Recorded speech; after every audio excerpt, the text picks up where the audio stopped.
Bienvenidos a la economía. ¿Una tregua o apenas un respiro? El presidente Donald Trump anunció este viernes que la reunión arancelaria entre representantes de Estados Unidos y de China, pactada con su homólogo Xi Jinping, se celebrará el próximo lunes en Londres. Tras una conversación telefónica el jueves que alivió las tensiones bilaterales, ambas partes buscan superar el estancamiento en torno a los aranceles y al suministro global de tierras raras. Los mercados reaccionaron positivamente al anuncio. Transeúntes en Shanghái y Pekín reaccionan con optimismo cauteloso a la conversación telefónica entre los presidentes chino y estadounidense. Ven en esta una posibilidad de acercamiento en medio de la actual guerra comercial. La llamada entre los líderes de ambos países tiene como objetivo resolver el problema de la guerra comercial entre China y Estados Unidos. No quiero que los comerciantes de las dos partes sufran, por lo tanto, espero que las dos potencias puedan mantener conversaciones para un desarrollo pacífico. Esto beneficiará al desarrollo de todo el sector comercial.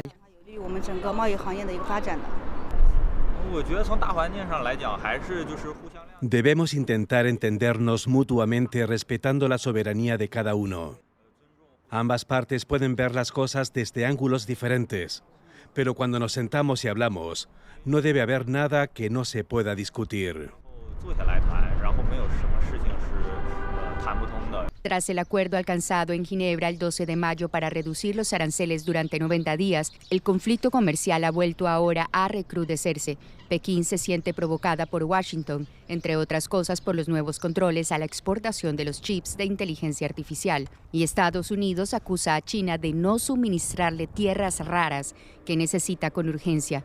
Un tema en el que el portavoz del Ministerio de Asuntos Exteriores chino no quiso profundizar. China ya ha expresado varias veces su postura sobre la cuestión. Pueden solicitar detalles concretos a las autoridades chinas competentes.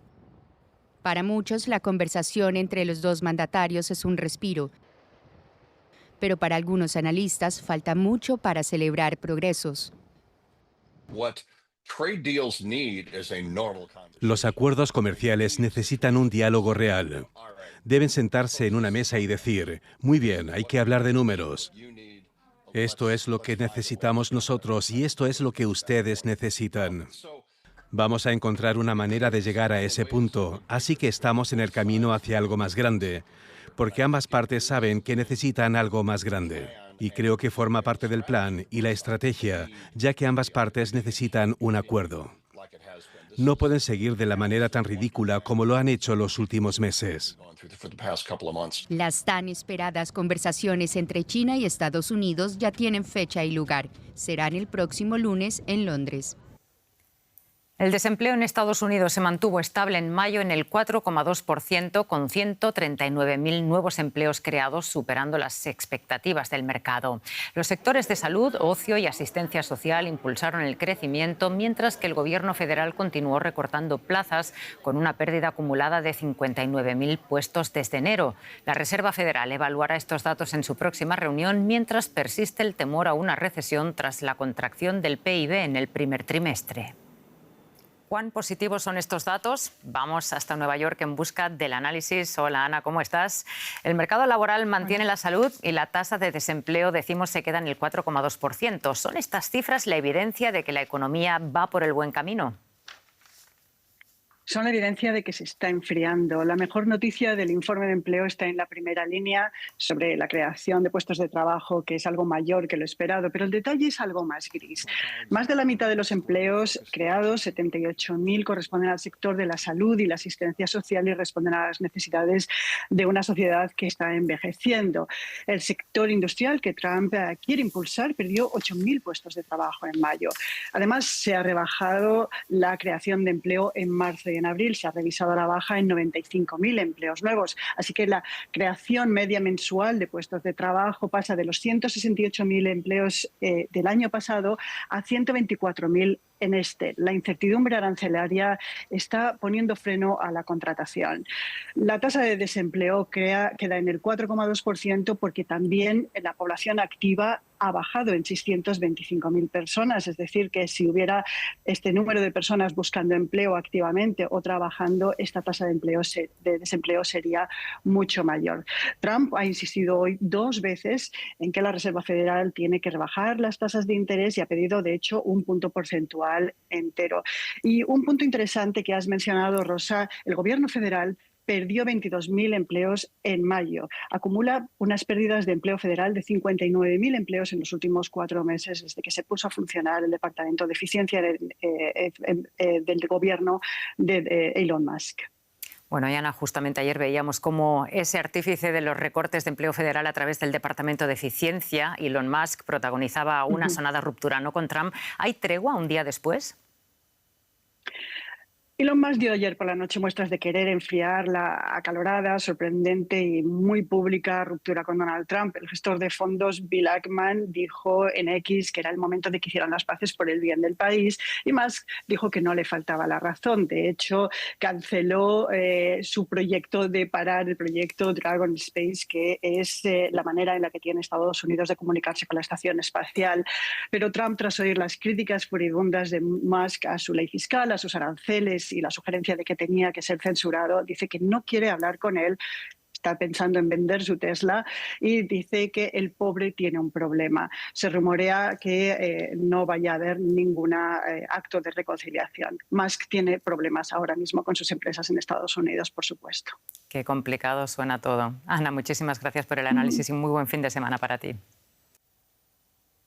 Y vamos ahora con un resumen de otras notas económicas que nos deja este día.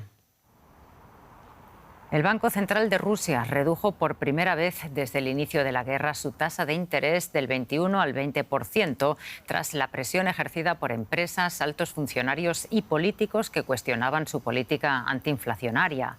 La decisión sobre futuras variaciones en las tasas dependerá de la evolución de la inflación, que actualmente se sitúa en un 9,8%. En su evaluación de la economía española, el Fondo Monetario Internacional instó a ampliar la oferta de vivienda, aplicar con flexibilidad la reducción de la jornada laboral promovida por el Gobierno de Pedro Sánchez y facilitar condiciones laborales más flexibles para los trabajadores mayores, con el fin de evitar jubilaciones anticipadas. El FMI prevé que el PIB de España crecerá un 2,5% este año, por encima del promedio de la eurozona. El presidente francés Emmanuel Macron afirmó este viernes en una entrevista con la cadena brasileña Globo News estar dispuesto a firmar el acuerdo entre la Unión Europea y el Mercosur, siempre y cuando incluya medidas que protejan al sector agropecuario europeo.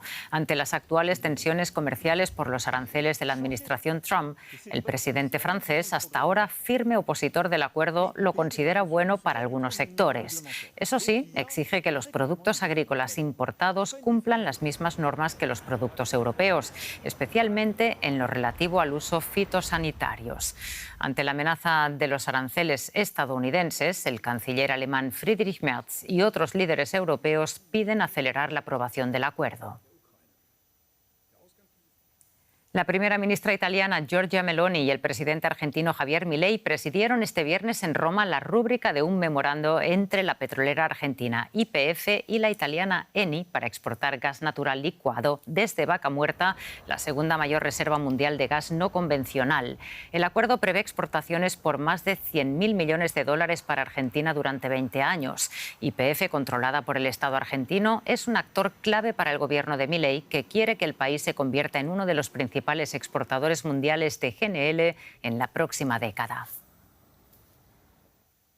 El gobierno peruano ha reducido en un 42% la zona protegida de las líneas de Nazca para permitir actividades económicas como la minería artesanal y la agricultura en áreas antes restringidas. La medida busca atraer inversión y empleo local, pero especialistas advierten que podría poner en peligro zonas aún no estudiadas, con un impacto negativo sobre el turismo y el patrimonio cultural. Desde el aire, las líneas de Nazca son fácilmente reconocibles. Figuras geométricas, plantas, animales, antiguos geoglifos grabados sobre el terreno desde hace más de 1500 años. La UNESCO los declaró en 1994 Patrimonio Cultural de la Humanidad. Y ahora el gobierno peruano ha reducido casi a la mitad esa zona protegida, que ha pasado de 5.200 a 3.200 kilómetros cuadrados. El polígono de Nazca era una zona muy grande, donde estaban restringidas una serie de actividades económicas, entre otras la minera. Ha habido una reducción, entonces ese impacto lo estamos evaluando para entender cómo eso impacta el estatus de la pequeña minería y minería artesanal que está trabajando allí, que está trabajando en esa zona que antes era parte del polígono cultural de Nazca y ahora ya no lo es. La prioridad del gobierno parece ser la extracción de oro. Según cifras oficiales, unos 362 mineros operan cerca de Nazca bajo un programa oficial que busca regularizar la minería ilegal. Arqueólogos critican la medida y advierten que reducir la zona protegida es un grave error. Las principales amenazas que tienen la línea de Nazca son la minería informal, ¿no? Hay una gran cantidad de mineros informales que operan en los alrededores, incluso dentro de la línea de Nazca, ¿no? del área protegida, pero también el avance de los terrenos agrícolas, ¿no? Cada año las expansiones agrícolas hacia zonas desérticas o pampas, ¿no? son constantes, pero también tenemos la presencia de granjas de aves principalmente, que se establecen en los rincones de los valles. La policía y la industria alertan sobre irregularidades en el programa estatal de formalización minera. Denuncian que el programa está siendo explotado por mineros ilegales, a veces en colaboración con bandas criminales.